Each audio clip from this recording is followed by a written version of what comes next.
ایک سوال یہ ہے کہ بھینس کی قربانی کر سکتے ہیں یا نہیں. دیکھیے میرے بھائیوں، اللہ تعالیٰ نے قرآن کریم میں سورہ حج میں فرمایا کہ بہیمۃ الانعام پر اللہ کا نام لو. اب بہیمۃ الانعام کون جانور ہیں؟ سورہ انعام کے اندر اللہ تعالیٰ نے وضاحت کی کہ جو بہیمۃ الانعام ہیں، سورہ انعام کی 143 اور 144، 143 اور 144 نمبر کی آیت میں اللہ نے فرمایا ثمانیۃ ازواج، 8 جانور ہیں، من الضأن اثنین ومن المعز اثنین، بھیڑ کا جوڑا، بکرے کا جوڑا، ومن الابل اثنین ومن البقر اثنین، اونٹ کا جوڑا اور گائے کا جوڑا. یہی 8 جانور ہیں جو بہیمۃ الانعام ہیں اور جن کی قربانی ہم کر سکتے ہیں. حلال تو بہت سارے جانور ہیں لیکن قربانی سارے حلال جانوروں کی نہیں ہوگی.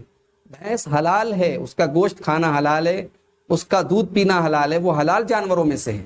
مگر قربانی کر سکتے ہیں یا نہیں، اس بارے میں اہل علم کا اختلاف ہے. بہت سارے علماء نے، کیونکہ عربی لغت کی کتابوں میں یہ کہا گیا ہے کہ الجاموس نوع من البقر، بھینس بھی گائے کی ایک قسم ہے، تو چونکہ لغت کی روح سے بھینس گائے کی قسم میں شامل ہے، اس لیے بہت سارے علماء نے بھینس کی قربانی کو صحیح قرار دیا ہے، جائز قرار دیا ہے.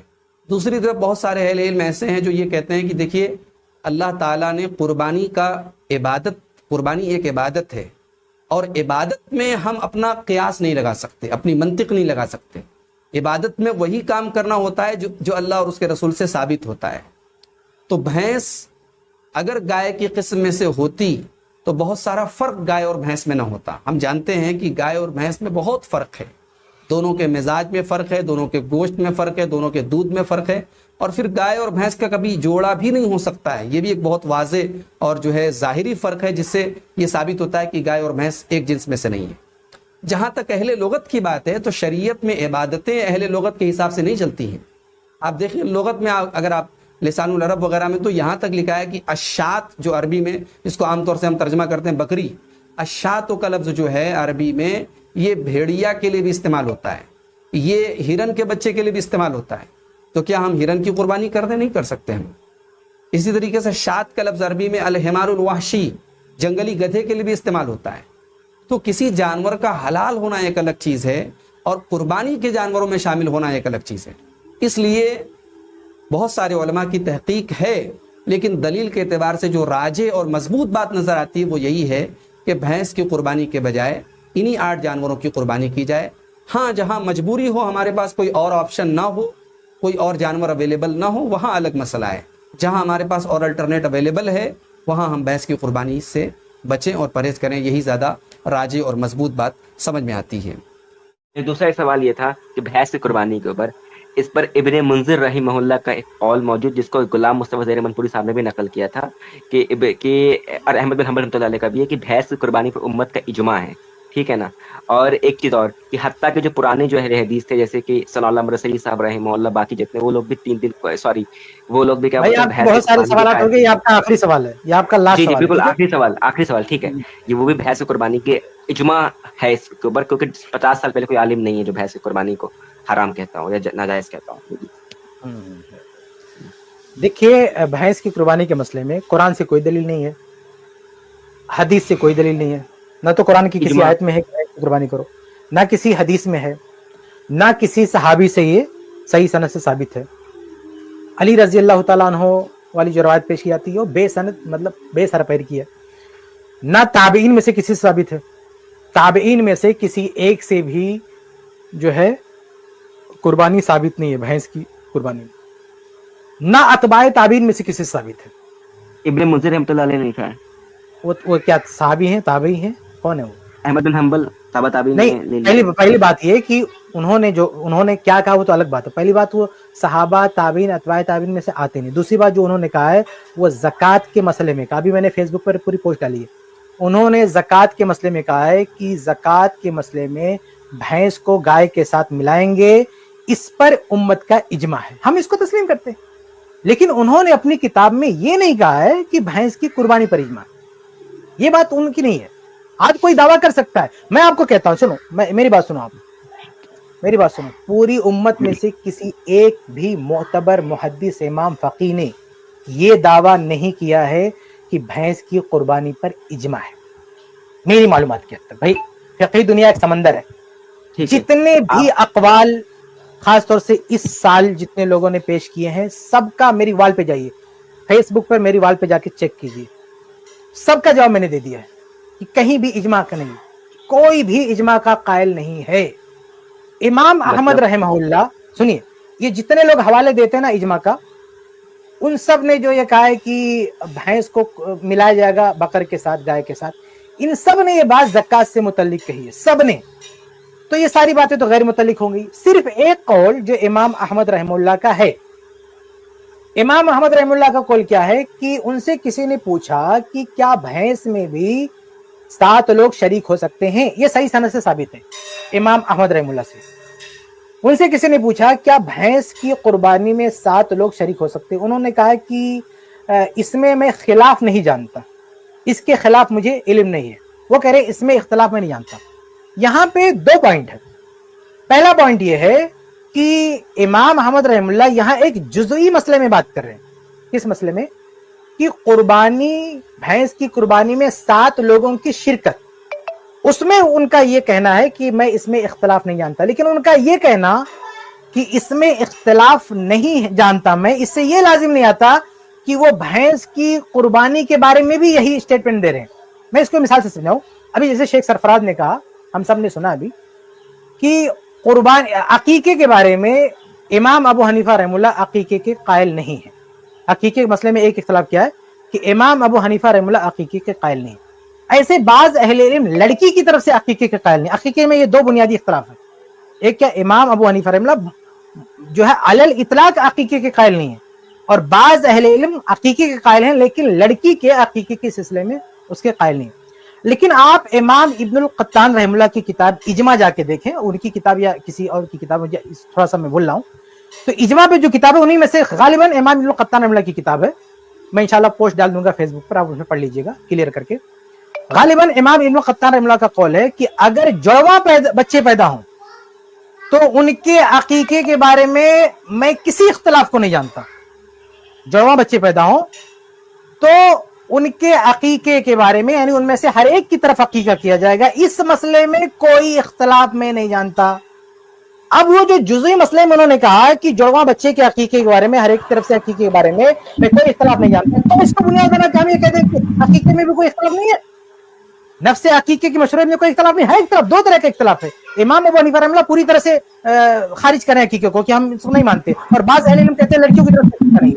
کوئی اختلاف موجود ہے, لیکن یہ کہہ دینے سے کہ جڑواں بچے میں سے ہر ایک کی طرف سے عقیقہ کیا جائے گا, اس میں کوئی اختلاف نہیں ہے, یہ کہہ دینے سے یہ لازم نہیں آتا کہ عقیقے میں بھی وہ اتفاق نقل کر رہے ہیں. یہ پہلا پوائنٹ ہے کہ امام احمد رحمہ اللہ نے بھینس کی قربانی کے بارے میں یہ بات نہیں کہی ہے, انہوں نے 7 لوگوں کی شرکت کے بارے میں کہی ہے. بالکل ایسے جیسے امام ابن القطان رحمہ اللہ نے جڑواں بچے کے بارے میں بات کہی ہے, انہوں نے عقیقے کے بارے میں نہیں کی کہ سب کا اتفاق ہے. ٹھیک ہے. دوسرا مسئلہ یہ ہے کہ امام احمد رحمہ اللہ نے جو یہ کہا نا کہ میں اختلاف نہیں جانتا, یہ اجماع کو بیان کرنے کا صیغہ نہیں ہے. اور بالخصوص امام احمد رحمہ اللہ تو سخت پھٹکار لگاتے تھے ایسے لوگوں پہ جو اختلاف سے ناواقفیت کی بنا پر کہہ دیتے تھے اجماع, بلکہ امام احمد رحمہ اللہ نے اس کو جھوٹ قرار دیا ہے.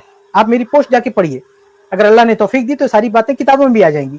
آپ مجھے بات بتا امام احمد رحمہ اللہ نے جھوٹ قرار دیا کہ اگر کوئی اختلاف سے لا علمی کی بنا پر اجماع کا دعویٰ کرتا ہے وہ جھوٹ ہے. صرف جھوٹ نہیں بلکہ ایسے لوگوں کے اس عمل کو جہمیہ اور جو ہے معتزلہ سے ان کے جو ہے لوگوں سے تشبیہ دیا. تو یہ کوئی تواضع کی بات, صرف تواضع کی بات نہیں مسئلہ ہے کہ تواضع میں ایسا ہے وہ بول رہے ہیں, نہیں, وہ پھٹکار لگا رہے ہیں. یہ جھوٹ ہے, ایسا کہنے والا جہمیوں کے مشابہ ہے, ایسا کرنے والا معتزلہ کے مشابہ. اتنی سخت تعبیر ان کی, اور آپ کہیں گے اتنے وہ اس بات کے قائل ہی نہیں ہے کہ عدم اختلاف کی وجہ سے آپ اجماع کا دعویٰ کر لیں. تو امام احمد رحمہ اللہ کے حوالے سے آپ نے اجماع کا دعویٰ نہیں کیا. یہ 2 پوائنٹ, ایک تو انہوں نے اجماع کا دعویٰ نہیں کیا, دوسرا انہوں نے ایک جزئی مسئلے میں عدم اختلاف کی بات کی, نہ کہ نفس قربانی کے مسئلے میں. جیسے عقیقے کے مسئلے میں ابن القطان نے کہا کہ اختلاف کا علم نہیں ہے جڑواں بچے کے عقیقے میں, اس کا یہ مطلب نہیں کہ نفس عقیقہ میں اختلاف کی وہ نفی کر رہے ہیں. جی ٹھیک ہے, آپ مجھے کوئی ایک عالم دکھا دیجیے 50 سال پہلے کا جو بھینس کی قربانی کو ناجائز کہتا. خود غلام مصطفیٰ ظہیر امن پوری قائل ہے بھینس کی قربانی کی. ابو یحییٰ نور پوری رضا اللہ عبدالکریم مدنی. آپ نے لکھا ہے آئی ایم اہل حدیث. جی جی. آپ کہاں رہتے ہیں, آپ کہاں کے ہیں؟ دلی, آپ کے مدرسہ کے پاس سے ہی ہوں. ٹھیک ہے, سنابل کے پاس نا؟ سنابل کے پاس سے ہی. ہاں ہاں. تو عید کی نماز آپ پڑھتے ہوں گے سنابل میں؟ بالکل, اللہ کا شکر ہے. تو عید کی نماز میں کتنا خطبہ پڑھتے ہیں, کتنا خطبہ ہوتا ہے؟ دو ہوتے ہیں. دو ہوتے ہیں؟ ارے بھائی آپ ہوش میں ہیں؟ دو خطبہ جمعہ میں ہوتا ہے. رحمانی صاحب دیتے ہیں خطبہ ہمارے یہاں تو. ارے ہمارے صاحب دو خطبہ دیتے ہیں؟ ایک ہی دیتے ہیں. ایک ہی دیتے ہیں بھائی, میں بھی وہیں سے پڑھا ہوں. آپ ایسے ادارے کے بارے میں بول رہے ہیں جہاں میں خود رہ چکا ہوں. جی. تو اہل حدیث عید کے خطبہ میں ایک ہی خطبہ دیتے ہیں. اور 12 تکبیرات ہوتی ہیں ہمارے یہاں. ارے بھائی تکبیرات کی بات نہیں کر رہا ہوں میرے بھائی, عیدین کے خطبے میں اہل حدیث ایک خطبہ دیتے ہیں. ٹھیک ہے جی جی جی. وہ ایک چھوٹا, جی بولیں. آپ پورے جو ہے 1400 سال میں کسی ایک عالم کا قول دکھا دیجئے کہ عیدین میں ایک خطبہ ہے.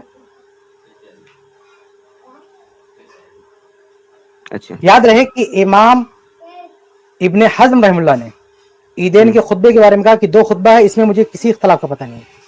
ویسے امام محمد رحم اللہ کی جو بات ہے نا, ویسے امام ابن حزم نے لکھا ہے, وہ بھی اجماع والی کتاب میں, کہ عیدین میں دو خطبہ ہے, اس کے خلاف میں کچھ نہیں جانتا. تو عیدین میں ایک خطبہ آپ پڑھتے ہیں, ایک خطبہ اہل حدیث پڑھتے ہیں. آپ پورے 1400 سال کی فقہی تاریخ میں ایک قول بتا دیجئے جس نے یہ کہا ہو کہ عیدین میں ایک خطبہ ہے. اہل حدیث جو ہندوستان کے اہل حدیث ہیں, وہ بھی پچھلی ایک صدی کے اندر, ان کا یہ کہنا ہے کہ عیدین میں ایک خطبہ ہے. اور میں بھی وہ کہتا ہوں, میں بھی اس کا قائل ہوں, کیونکہ صحیح بخاری وغیرہ کی حدیث سے ایک ہی خطبے کا ثبوت ہے. شیخ البانی رحمہ اللہ نے بھی اس کو اپنایا ہے, لیکن شیخ البانی رحمہ اللہ تو ہمارے دور کے ہیں, ہمارے بچپن میں وہ زندہ تھے. لیکن میں پہلے کی بات کر رہا ہوں, 1400 سالہ اسلام کی تاریخ میں آپ ایک حوالہ بتا دیں جو عید میں ایک خطبے کا قائل ہو. تو ہم کیوں قائل ہیں؟ بھینس سے بڑا مسئلہ یہ میرے بھائی, یہ تو بھینس سے بڑا مسئلہ ہے. تو ہم کیوں قائل ہیں؟ بھینس سے بڑا مسئلہ یہ, تو وہ اگر آپ مان رہے ہیں تو بھینس کے بارے میں آپ کو کیا پرابلم ہے؟ نہیں کیوں بتائیں, پھر کیوں مان رہے ہیں؟ مطلب یہ ڈاؤٹ اہل حدیث علماء میں جو بہت بڑے ایک محدث ہمارے گزرے, حافظ عبداللہ محدث روپڑی, انہوں نے بھینس کی قربانی کے عدم جواز کا فتویٰ دیا ہے. بلکہ آپ بات کر رہے تھے اجماع کی, تو خود حافظ زبیر علی زئی صاحب نے, گرچہ کہ وہ اس کے قائل ہیں, پر انہوں نے اپنے فتوے میں کیا لکھا ہے, تاہم چونکہ نبی کریم صلی اللہ علیہ وسلم یا صحابہ کرام اجمعین سے صراحتاً بھینس کی قربانی کا کوئی ثبوت نہیں, لہذا بہتر یہی ہے کہ بھینس کی قربانی نہ کی جائے, بلکہ صرف گائے, اونٹ, بھیڑ, بکری ہی کی قربانی پر اکتفا کیا جائے. اسی میں احتیاط ہے. بھائی احتیاط کا مطلب کیا ہے؟ احتیاط کا مطلب کہ وہ اس کو اختلافی مسئلہ مان رہے ہیں. اگر وہ اس کو اختلافی نہیں مانتے تو اس کو احتیاط نہیں مانتے, تو اس سے حافظ زبیر علی زئی کا بھی یہ سمجھ میں آتا ہے کہ وہ تو کم سے کم مانتے ہیں. اہل حدیث بھائی, میں آپ کی ایک منہجی اصلاح کر لوں, منہجی یا کہ تاصیلی اصلاح کر لوں. یہ جو آپ مطالبہ کر رہے ہیں نا کہ 1400 سال میں کس نے کہا, یہ مطالبہ کب کرنا جائز ہے, کب کرنا ناجائز ہے, کب کرنا درست ہے, کب کرنا درست نہیں, یہ آپ کو سمجھنا ہوگا.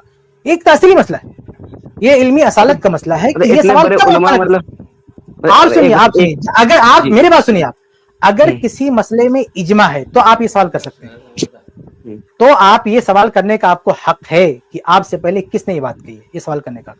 لیکن اگر کسی مسئلے میں اجماع نہیں ہے, اس مسئلے میں آپ یہ سوال نہیں کر سکتے کہ آپ سے پہلے کس نے کہا. اور یہاں مسئلہ صرف اجماع کا نہیں ہے, یہاں سلف کا مسئلہ ہے. میں نے شروع میں کہا کہ بھینس کی قربانی نہ قرآن سے ثابت ہے نہ حدیث سے ثابت ہے. اور قرآن و حدیث سے حوالے پڑھ کے کچھ لوگ اس کا ایک فہم کشید کرتے ہیں, لیکن سب سے بڑا مسئلہ جو ہمارا منہجی مسئلہ ہے کہ ہم قرآن و حدیث کے فہم میں, تفسیر میں اس فہم کو ترجیح دیتے ہیں جو سلف سے ثابت ہو. سلف میں صحابہ, تابعین, اتباع تابعین, جو یہ جن 3 طبقات کو اللہ کے نبی صلی اللہ علیہ وسلم نے سند دی ہے, ان میں سے کسی طبقے کے لوگ, کسی بھی طبقے کے لوگ بھینس کی قربانی کے قائل نہیں. بلکہ سب سے اہم نقطہ یہ ہے کہ تابعین اور اتباع التابعین نے بھینس کی زکات کا فتویٰ دیا. تابعین, اتباع, وہ لوگ نہیں ہیں جنہوں نے بھینس نہیں دیکھا. یہ میں اس پہ زور دیجیے گا. بعض لوگ کیا کہتے ہیں کہ آپ لوگ تابعین کا حوالہ مانتے ہیں, ان کے زمانے میں بھینس تھی نہیں. ارے بھائی, بھینس میں زکات کا فتویٰ دے رہے ہیں. اب سوال یہ پیدا ہوتا ہے کہ تابعین اور اتباع التابعین, جو اصل سلف, جن کا فہم حجت ہے, معیار ہے, وہ جب بھینس کو دیکھتے ہیں, بھینس کا نام سنتے ہیں تو فوراً فتویٰ دیتے ہیں اس کو زکات میں لیا جائے گا. لیکن وہ قربانی میں فتویٰ نہیں دیتے. کیا وجہ؟ حالانکہ حالات اس کے بھی متقاضی ہیں. اگر کیسا کوئی معنی موجود ہوتا نا تو بھی بات مان لی جاتی. کوئی معنی موجود نہیں ہے, حالات اس کے متقاضی ہوں. اور یہ اصولی بات ہے کہ سلف میں, عہد رسالت میں, عہد صحابہ میں اگر کسی کام کرنے کا حالات موجود, وہ کام نہیں کیا گیا تو اس کا ترک ہی سنت ہے.